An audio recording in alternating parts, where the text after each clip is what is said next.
द्विवेदी जी, संस्था के संस्थापक अध्यक्ष आदरणीय पंडित श्री ओम कुमार द्विवेदी जी, आदरणीय काका जी श्री राम कुमार द्विवेदी जी, उनकी स्मृति में 6 अलग अलग श्रेणियों में प्रतिवर्ष मंच के माध्यम से पुरस्कार प्रदान किए जाते हैं। वो पुरस्कार भी आपको दिए जाएंगे। और नाम है हनुमान टीला, टीले को धाम बनाने की जो यात्रा आदरणीय संस्था के संस्थापक अध्यक्ष पंडित श्री ओम कुमार द्विवेदी जी और उन्हीं के अनुज सचिव के रूप में आदरणीय त्रिलोक चंद लालो जी चाचा जी के द्वारा जो यात्रा शुरू हुई, उस यात्रा को पूरा एक भव्य दिव्य रूप आदरणीय वर्तमान में अध्यक्ष श्री सलील द्विवेदी जी और उनके अनुज श्री राजकुमार मित्तल जी के द्वारा दिया गया। आप सभी से आग्रह, 2 पंक्तियां मैं कहता हूं और आप सभी उनका स्वागत करें। ए वादे सबा क्या तुमने सुना, मेहमान जो आने वाले हैं, कल्याण बिछाना राहों में, हम दिल को बिछाने वाले हैं। आप सभी का जोरदार स्वागत, जोरदार अभिनंदन। ताली आप बजा दो, ताली कम है अभी, जब तक आपकी ताली जोर से नहीं बजेगी तब तक बात आगे नहीं बढ़ेगी।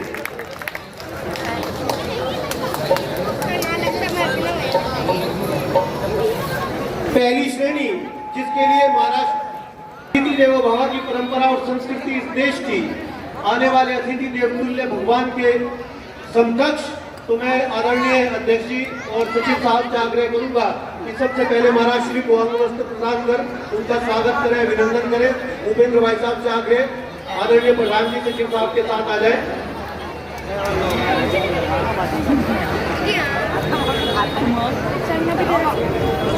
इसी क्रम में पुनः मेरा आदरणीय प्रधान जी और सचिव साहब से आग्रह कि आए और माननीय जिलाध्यक्ष जी का स्वागत करें, अभिनंदन करें।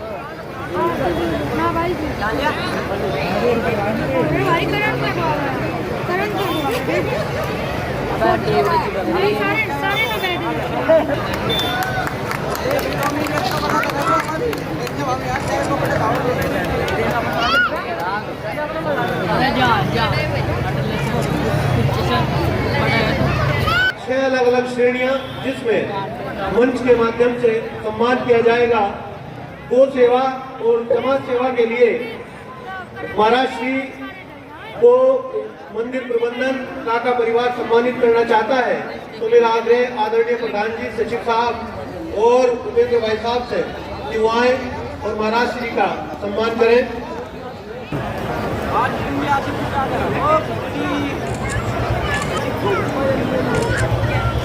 श्री ने इस मंच की सेवा की, उनके चाचा ने इस मंच की सेवा की और वर्तमान में दोनों भाई और उनसे छोटे जो उनके भाई हैं, सब इस मंच की सेवा कर रहे हैं।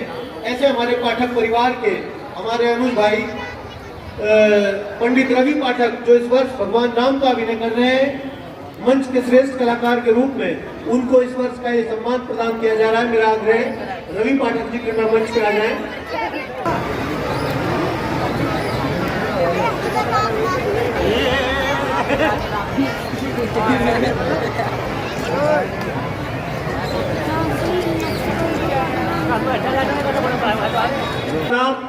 हिंदू धर्म के रीति रिवाजों और संस्कारों को सशक्त और पोषित करने का दायित्व जिन आचार्य गणों के मजबूत और अनुभवी बंधों में रहता है, उसी में श्रेष्ठ पांडित्य पुरस्कार के लिए इस वर्ष बाबा बजरंगबली के चरणों में अपनी सेवा प्रदान करने वाले आदरणीय पंडित श्री देवानंद जी से मेरा आग्रह, कृपया वो मंच पे आओ, तालियों से आप उनका स्वागत करें, अभिनंदन करें।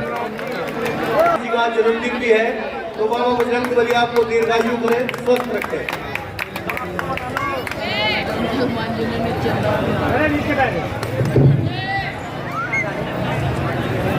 वो निर्देशक जो इन कलाकारों को तराशते हैं और अलग अलग मोतियों को एक धागे में पिरोने का काम करते हैं, उसी में से हमारे वरिष्ठ साथी बहुत खूबसूरत सीनरी प्रतिबिंब जिनके माध्यम से हम देखते हैं, सीनरी निर्देशक श्री दीपक सैनी जी से मेरा आग्रह, कृपया वो मंच पे आए और जोरदार तालियों से उनका स्वागत करें, अभिनंदन करें।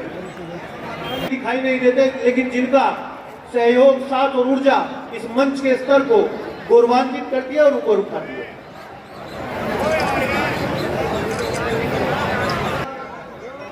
पाठक परिवार, इसी के साथ एक और ऐसा परिवार जिसने इस मंच की बिल्कुल निष्ठा और उस समर्पण के साथ सेवा की है, जिसके बारे में जो कहूं जितना कहूं।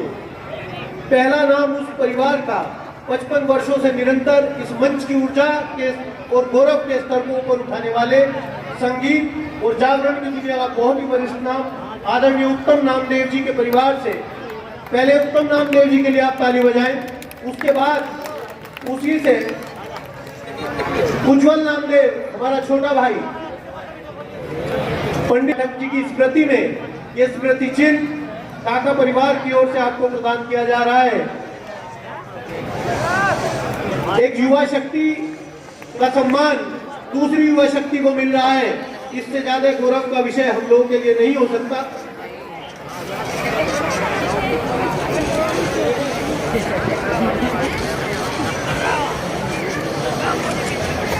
जो अल्प समय में हमने प्रभु ने वापस ले लिया, लेकिन जिसने अपने हुनर के, अपनी कलाकारी के जलवे कम उम्र में दिखाए, ऐसे उस बच्चे की स्मृति में पंडित भागवत पाठक, एक बार जोरदार तालियां आप सभी से निवेदन, उस बच्चे के लिए आप लोग जरूर बजाएं। और मंच का हमारा छोटा कलाकार वंश राजपूत काका परिवार की ओर से उस बच्चे के सम्मान में और सीता का अभिनय इस वर्ष आप इस मंच के ऊपर कर रहे हैं। वंश राजपूत मां जानकी का अभिनय इस वर्ष इस मंच के ऊपर आपके द्वारा अभिनीत और इतना मुश्किल और इतना शानदार अभिनय आपके द्वारा, आप सबसे मेरा आग्रह जोरदार तालियां एक बार आप कलाकार लोग आवर्धन के लिए जरूर बजाएं।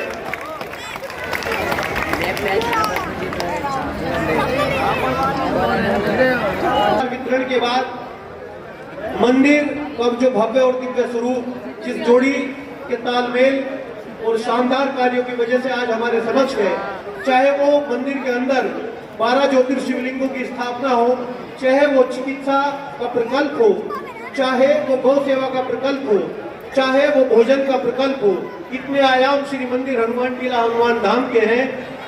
आदरणीय अध्यक्ष श्री सलील द्विवेदी जी और सचिव श्री राजकुमार मित्तल जी की जो जोड़ी है, वो शानदार तरीके से मंदिर को आगे बढ़ाने का काम हर रोज करती है। प्रधान जी का आशीर्वाद हमें मौन रूप से प्राप्त है, लेकिन मैं सचिव साहब से आग्रह करूंगा कि अपना आशीर्वाद, अपना संबोधन दें। आदरणीय सचिव साहब। आज की सभा में सभी सम्मानित जो हमारे मेहमान हैं, मैं सबसे पहले उनको प्रणाम करता हूँ। आदरणीय गुरु जी को, आदरणीय श्री निवास जी को। उसके बाद आज उत्तम ने हुकुम सिंह जी का जिक्र छेड़कर मेरे भावात्मक तारों को छेड़ दिया। उनके बारे में जब भी सोचता हूँ तो ये बातें मेरे मन में आती हैं, न जाने कितने नेता यहाँ आएंगे और न जाने कितने नेता यहाँ से जाएंगे, पर हुकुम सिंह जैसा कौन शामली को ना पहले कभी मिल पाया था, ना कभी मिल पाएंगे, और वो आज जहाँ भी होंगे आशीर्वाद हमें उनसे देकर हमारे बीच ही रह जाएंगे। धन्यवाद आदरणीय सचिव साहब। अब मैं आग्रह करूंगा वो राजनीतिक चेहरा इस जनपद का जो हम लोगों को प्रेरणा प्रदान करते हैं, और निश्चित रूप से जिनकी इच्छा शक्ति और संकल्प सभी के लिए प्रेरणा, उनके लिए तो पंक्तियां कहता हूँ, मजबूत इरादों के मालिक फौलाद सा जिगर रखते हैं और पा लेते हैं उस लक्ष्य को जिस पे नजर रखते हैं। जोरदार तालियां माननीय विधायक आदरणीय जिलाध्यक्ष जी के लिए कि वो अपना संबोधन हम लोगों को दें। आदरणीय जिलाध्यक्ष।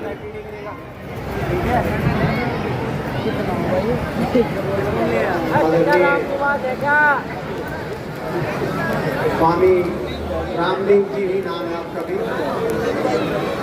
एक बाबा रामदेव जी तो नहीं होने वाले, लेकिन स्वामी रामदेव जी हमारे जनपद में बहुत सारे धार्मिक कार्य आपके नेतृत्व में चलते हैं।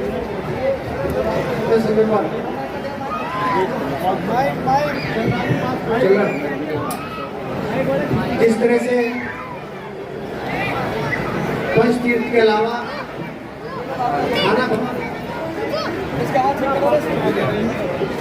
थाना भवन और जलालाबाद के साथ साथ सामने पर भी अपना आशीर्वाद बना के रखते हैं। ऐसे बाबा जी को शीश नमन। हमारे इस पूरा जो हनुमान धाम जो सामने की शोभा है, उसका सारा जिनका कहिए या सारा कार्य सारी सेवा का कार्य है, ऐसे आदरणीय सुनील द्विवेदी जी। इन्हीं के अनुज वैसे तो पूरा परिवार ही लंबे समय से धार्मिक गतिविधियों का संचालन और पूरे हनुमान धाम की व्यवस्था को देखते हैं पीढ़ी दर पीढ़ी से। ऐसे भाई उपेंद्र द्विवेदी जी, तीसरे भाई जो भाजपा के महामंत्री भी हैं पुनीत द्विवेदी जी, आपके ही महासचिव या सचिव को भी जिनको आप सुन रहे थे, ऐसे राजीव जी, मंच का संचालन कर रहे भाई अनुराग जी, आदरणीय सुनील अरोड़ा जी, आदरणीय आदेश जी,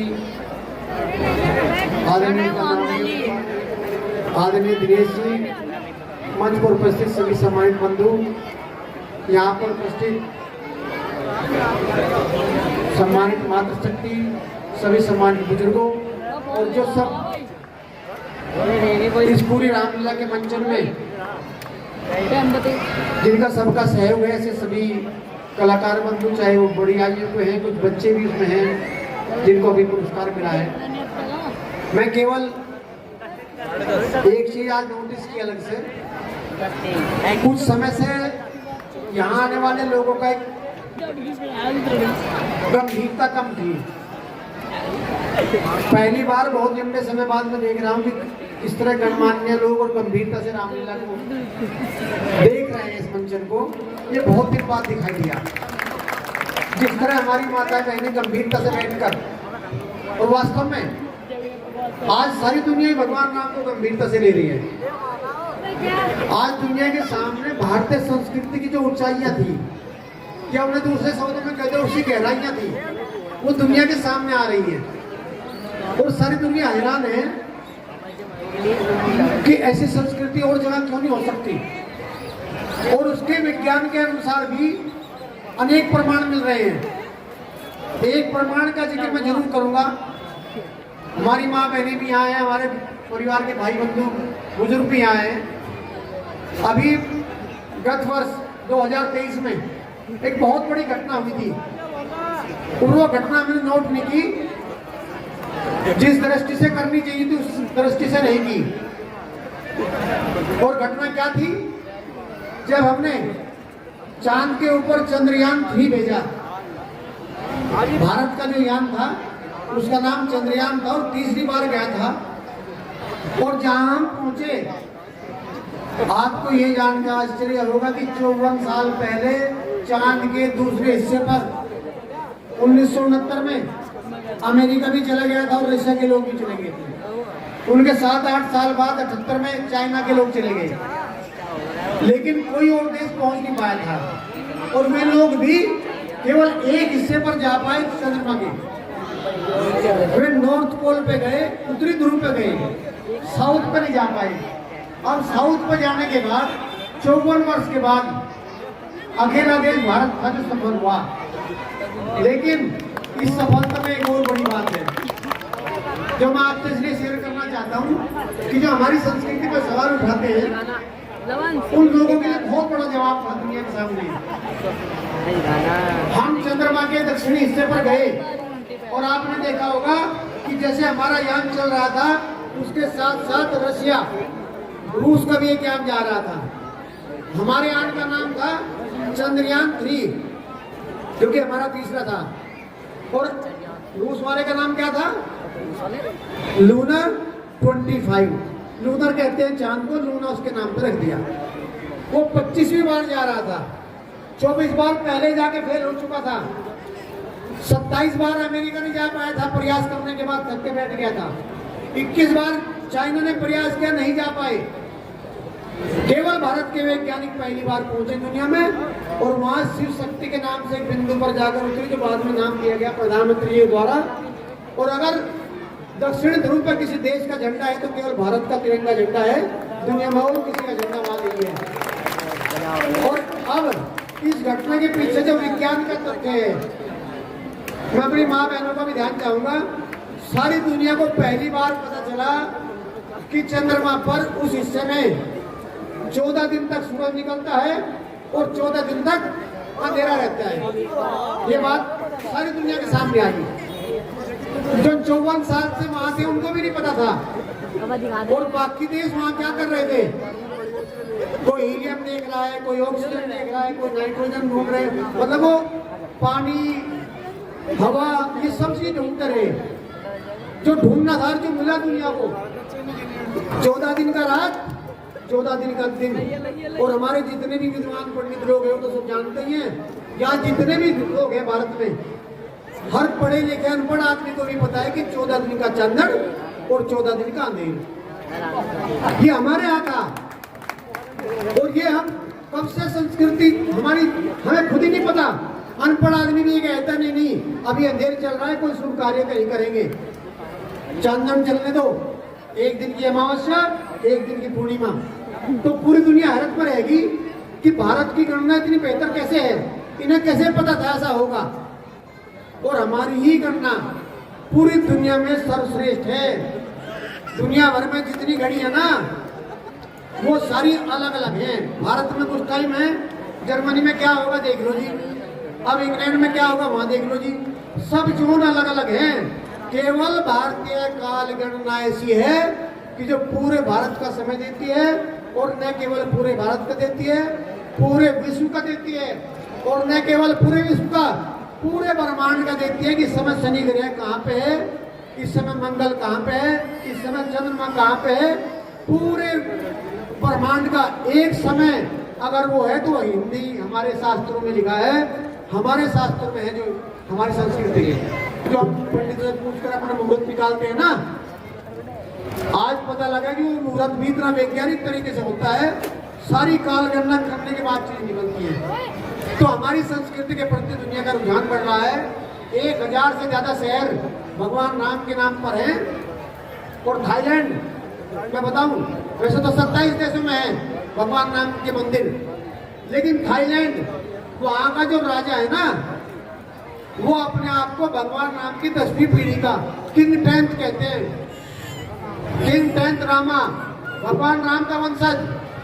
थाईलैंड में साउथ कोरिया वाले खुद कहते हैं भगवान राम की पीढ़ी से चले आ रहे हैं। तो दुनिया भर में चारों तरफ राम नाम की गूंज है और दुनिया आगे बढ़ रही है भगवान राम का नाम लेकर।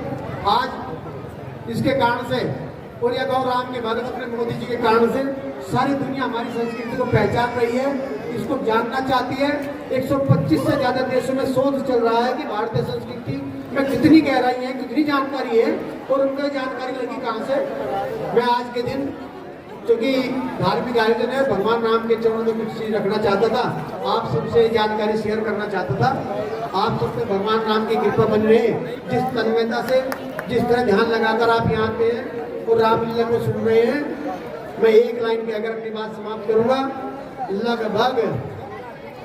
लगभग 500 वर्ष जब पढ़ाई के भी ज्यादा हो, कई संसाधन इस तरह के विद्यालय नहीं थे, पूरे देश का अगर मार्गदर्शन किसी ने किया है तो रामलीला के मंचन से होता था। और उसी में हम अपनी भूमिका चुन लेते थे कि बेटा हो तो ऐसा होना चाहिए, बाप हो तो ऐसा होना चाहिए, भाई हो तो ऐसा होना चाहिए, पिता हो तो ऐसा होना चाहिए, और हम अपनी भूमिका तय कर लेते थे। और हमारा हमेशा के लिए समाज में किस तरह जीना है, किस तरह का व्यवहार करना है, उस तरह का एक आदर्श हमारा चरित्र क्या हो सकता है, वो हम रामलीला के मंचन से ही सीखते थे। इन्हीं चरित्र से सीखते थे, भगवान राम लक्ष्मण अन्य सभी लोगों से। और बहुत लंबे समय तक हमारी संस्कृति बची रही, तो रामलीला के मंचन होने के कारण से बची रही, वरना बीच में मुगल काल भी रहा। लेकिन प्रतिवर्ष इसका आयोजन हमें सारी बुराइयों से बचाता रहा और हमें आगे बढ़ाता रहा। आगे भी इसी तरह अपना मार्गदर्शन हमें भगवान राम का मिलता रहे। यहाँ के मंच का, यहाँ के अध्यक्ष जी को मैं सबका धन्यवाद, सबका आभार प्रकट करता हूँ और ईश्वर से प्रार्थना करता हूँ कि आप सब पर ईश्वर की कृपा बन रहे। जय हिंद। धन्यवाद आदरणीय जिलाध्यक्ष जी, आपने अपना ऊर्जावान और तर्कयुक्त धार्मिक व्यवस्था को विज्ञान के आधार पर समझाया। उन्हें आपका कोटि कोटि आभार। अब महाराज श्री स्वयं हमारे मध्य में उपस्थित है। मैं महाराज श्री से आग्रह करूंगा कि अपना आशीर्वाद वो हम लोगों को दे। आदरणीय महाराज।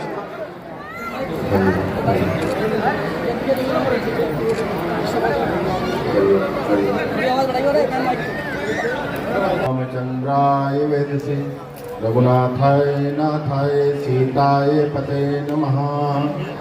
बोलो सियापति रामचंद्र की, पवन सुत हनुमान की, उमापति महादेव की, राधावर कृष्ण चंद्र की, बोलो सत्य सनातन धर्म की, भारत माता की।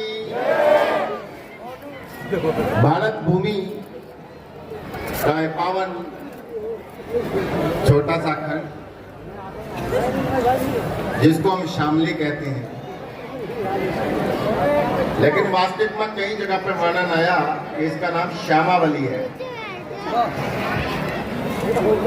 और श्यामावली क्यों है, इसका इतिहास भी सुनने को बार बार मंचों के माध्यम से आपको बहुत मिला। उसी पावन भूमि पे ठीक मध्य में भगवान टीला तीर्थ, अगर इसको तीर्थ का नाम दिया जाए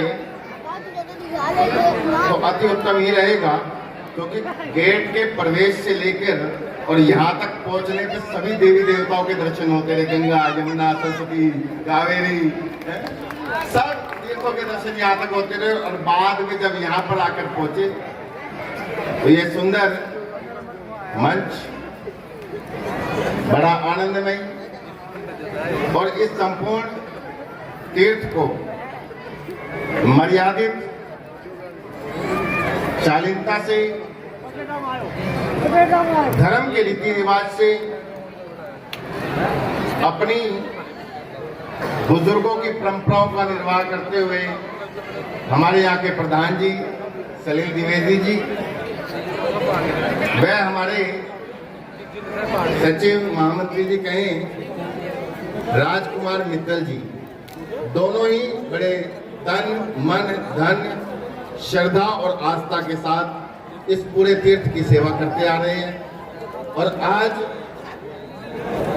हमारे इस तीर्थ के अंदर अभी जिनका बड़ा सुंदर ही भाषण सुन रहे थे, मैं चिंतन कर रहा था कि वैज्ञानिकों के तथ्य शास्त्रों के साथ जुड़े हुए हैं, सब राम कहानियां कर दी, राम जी का चरित्र वर्णन भी कर दिया, जितनी अच्छी अच्छी बातें थी सब हो गए।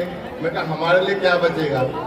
हमारे जिला अध्यक्ष तेजेंद्र नरवाल जी, वह अन्य यहाँ पर सभी निर्देशक, हमारे पाठक जी, नामदेव जी, अनुराग जी मंच का संचालन करते हुए सभी कार्यकर्तागण, जितना इस समस्त कार्यक्रम को आप लोगों के हृदय के लिए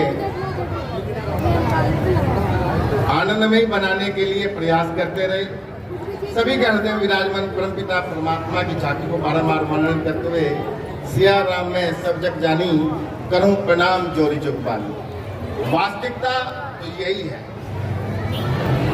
आज पूरे संसार के अंदर एक झलक मार के जाने की जरूरत नहीं है। आज सोशल मीडिया बहुत तेज है, फेसबुक के माध्यम से, यूट्यूब के माध्यम से, तो जितनी प्राचीन रामलीलाएं होती थी या होती चली आ रही हैं, उन रामलीलाओं के अंदर आजकल अश्लील हरकतें ज्यादा होने लगी। और यहाँ पर मैं देख रहा हूँ कि आते साथ जो मैंने सबसे बड़ी बात देखी, श्री रामचरितमानस गोस्वामी तुलसीदास जी कृत पहले प्रथम मंच पर विराजमान करने के बाद ये कार्यक्रम, ये लीला का वर्णन आप लोगों के बीच में किया जा रहा है। ये हमारे सभी के लिए गौरवान्वित विषय है और हमें धन्य धन्य बनाता है। अभी बात चल रही थी कि इतनी भीड़ कई समय बाद देखने को मिली, तो वास्तविकता तो यही है कि जो राम के प्रेमी हैं और राम जैसे आचरण में लग जाते हैं, वही समय से टिक कर बैठ सकते हैं। जो राम के आचरण से दूर हटते चले जाते हैं, यानी जो रामचरितमानस से शिक्षा को ग्रहण नहीं करते, हमारे माता पिता का कर्तव्य, भाई का कर्तव्य, बंधु का कर्तव्य, पड़ोसियों का कर्तव्य, इन सबका जो पालन नहीं करते, वो ऐसी जगहों पर स्थिर नहीं रह सकते। इसलिए मंचों पे कहा जाता है सिया राम में सब जग जानी, करो प्रणाम जोरी जुग पानी, क्योंकि परमपिता परमात्मा को सिर्फ परमात्मा ही पा सकती है। उन्होंने कई जगह वर्णन किया कि सच्चे भाव से जो मेरी निष्ठा में अपने हृदय के अंदर मुझको बिठा ले, वही व्यक्ति सिर्फ मुझको पा सकता है, अन्यथा कोई मुझको पा नहीं सकता। ऐसा परमपिता परमात्मा की मुखारविंद से खुद ही वर्णन किया गया। तो यहाँ पर इतना सुंदर ये दृश्य हुआ, इतनी सुंदर रामलीला यहाँ पर चल रही है।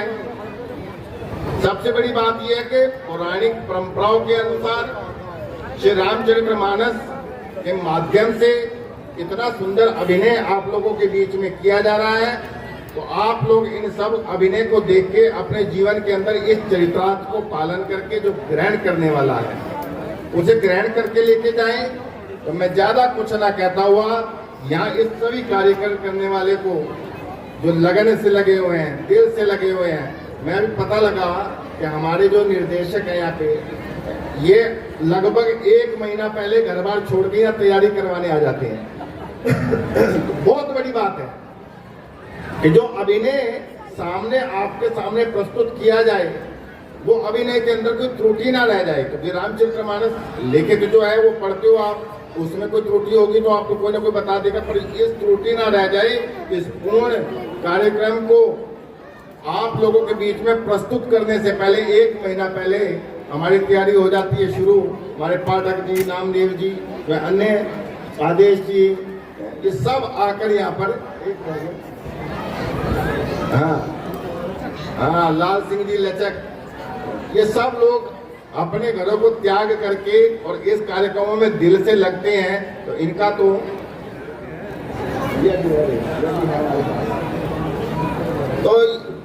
इनको तो बहुत बहुत साधुवाद है ही है। और लेकिन सबसे सुंदर आप लोगों को सहयोग करने वाले हमारे यहाँ के अध्यक्ष जी, महामंत्री जी, इनको विशेष रूप से साधुवाद और आशीर्वाद। परमपिता परमात्मा ऐसे ही इन पे कृपा बनाए रखें, दिन दुगनी रात चुगनी तरक्की हो, धर्म में आप आगे बढ़ते रहो, धर्म का आशीर्वाद दूंगा। और हमारे वैसे तो मैं इनको परशुराम जी कहता हूँ, उपेंद्र जी बड़ा प्यार रखते हैं हमारे से, और कहीं भी मिलते हैं तो तुरंत सबसे पहले एक ही बात होती है, हमारा बात की बात बाद में, पहले बताओ भोजन पे कब आ रहे हो। ये संतों को खिला के अन्न में गर्वित करते हैं। और इनके ही सहयोग से आज मुझे बड़ा सुंदर लगा सुनने के बाद, अपने घर के पूरे काका परिवार पुण्य स्मृति पर और कार्य ना करके यहाँ के गणमान्य अतिथिगण ब्राह्मण गण को सम्मान जो करते हैं, तो इनसे इनके पितृ भी बड़े प्रसन्न होते होंगे और प्रसन्नता के साथ वो इनको आशीर्वाद देते रहेंगे। और आशीर्वाद के कारण ये फल रहे हैं, फूल रहे हैं और आज आप लोगों के बीच में खड़े हैं। तो इनको भी विशेष रूप से मैं धन्यवाद भी कहूँगा, क्योंकि परशुराम भगवान भी कहता हूँ मैं इनको, और साधुवाद भी कहूँगा एक संत के नाते। और समस्त यहाँ बैठे हुए भक्तजन, माताएं, बहनें, आप लोगों का विशेष रूप से धन्यवाद कि हमारी सनातन संस्कृति को आगे बढ़ाने में आप लोगों का सबसे बड़ा रोल अदा हो रहा है। अगर आप लोग यहाँ ना बैठो तो इतनी लगन से, इतना उत्साह से ये कलाकार हर साल आपके लिए तैयारी ना करें, तो अपने लिए एक जोरदार ताली बजाओ आप लोग। तो सभी का मैं धन्यवाद करते हुए वाणी को यही विश्राम, एक बार ऊंचे स्वर में कहो जय श्री राम।